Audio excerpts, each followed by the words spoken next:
Bismillahirrahmanirrahim. Assalamualaikum warahmatullahi wabarakatuh. Alhamdulillahirabbil alamin. Wa bihi nasta'inu ala umuri dunya waddin. Segala puji bagi Allah Subhanahu wa taala. Salawat serta salam semoga terlimpah kepada utusan terpilih baginda Nabi Muhammad sallallahu alaihi wasallam.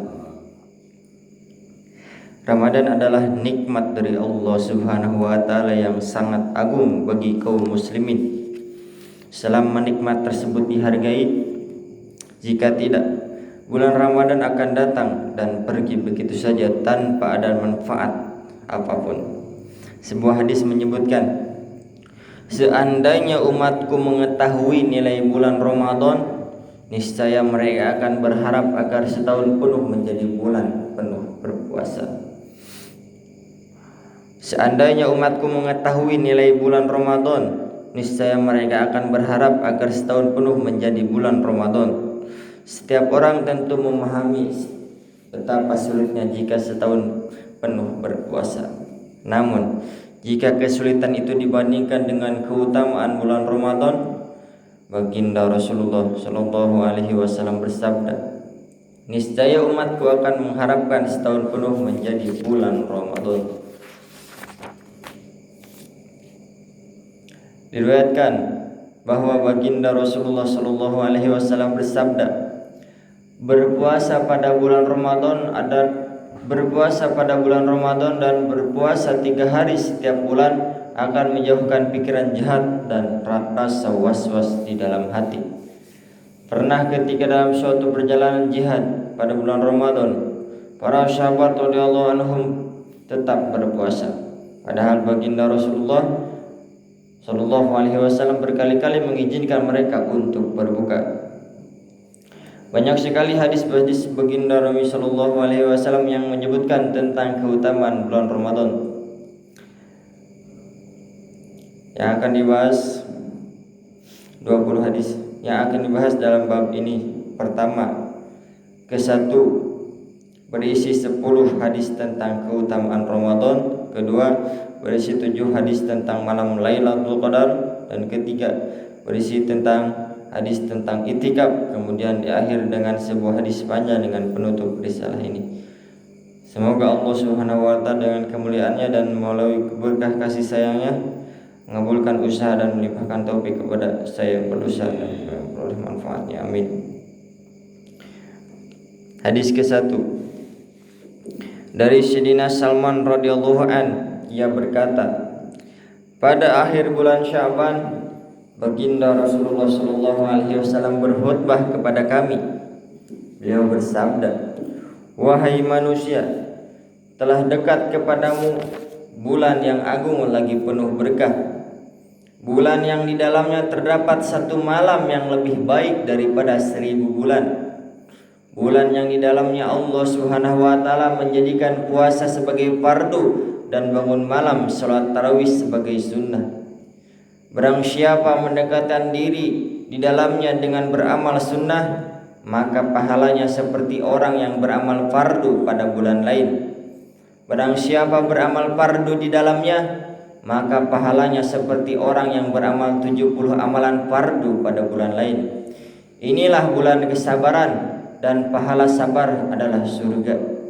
Inilah bulan kasih sayang, bulan saat rezeki seorang mukmin ditambah. Barang siapa memberi makan untuk berbuka kepada orang yang berpuasa, maka itu menjadi ampunan bagi dosa-dosanya dan menjadi sebab selamat dari neraka, dan mendapatkan pahala yang sama dengan orang yang berpuasa yang diberinya makanan untuk berbuka tanpa mengurangi pahala orang itu sedikit pun. Mereka berkata, ya Rasulullah, tidak setiap kami memiliki makanan untuk diberikan kepada orang yang berbuka puasa. Beliau bersabda, Allah Subhanahu wa taala memberi pahala ini kepada orang yang memberi makanan untuk berbuka puasa, meskipun hanya sebutir kurma, seteguk air, atau seteguk susu, tidak harus sampai kenyang. Inilah bulan yang awalnya penuh rahmat, tengahnya penuh ampunan, dan akhirnya kebebasan dari api neraka. Barang siapa meringankan beban hamba-hamba sahaya juga para pembantunya pada bulan itu, maka Allah Subhanahu wa taala akan mengampuninya dan membebaskan dari api neraka. Perbanyaklah 4 amalan pada bulan itu. 2 di antaranya meridhokan Tuhanmu, dan 2 lainnya kamu pasti memerlukannya. Adapun 2 perkara yang dengannya kamu meridhokan Tuhanmu adalah bersaksi bahwa tiada Tuhan yang berhak disembah selain Allah Subhanahu wa taala, dan memperbanyak memohon ampunannya.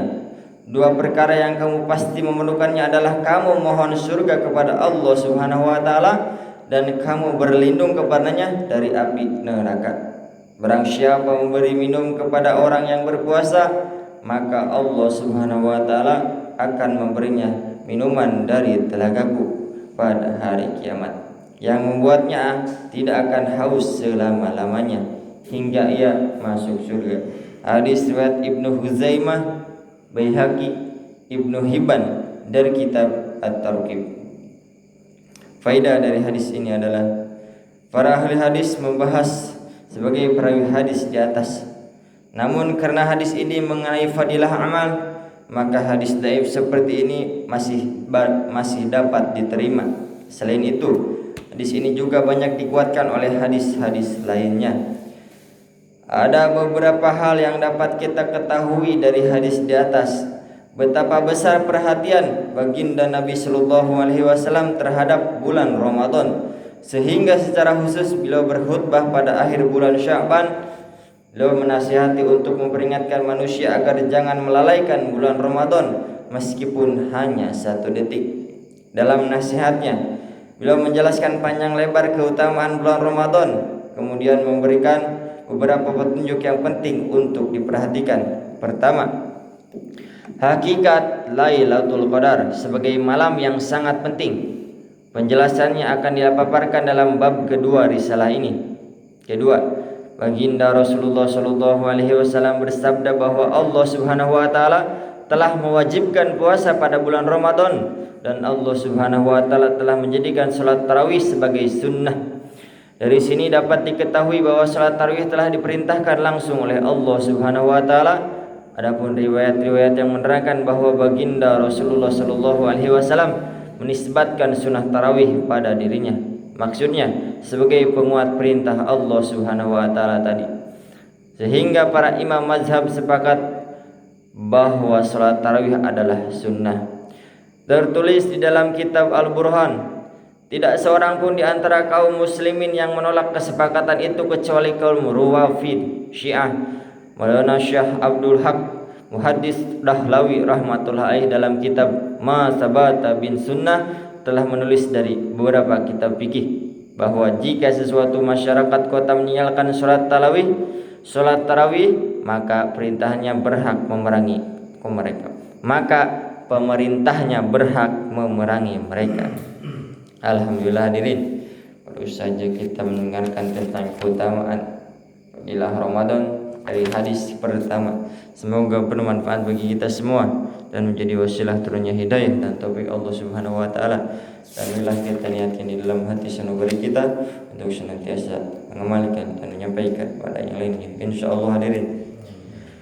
Subhanakallahumma wa bihamdika asyhadu an la ilaha illa anta astaghfiruka wa atubu ilaik. Assalamualaikum warahmatullahi wabarakatuh.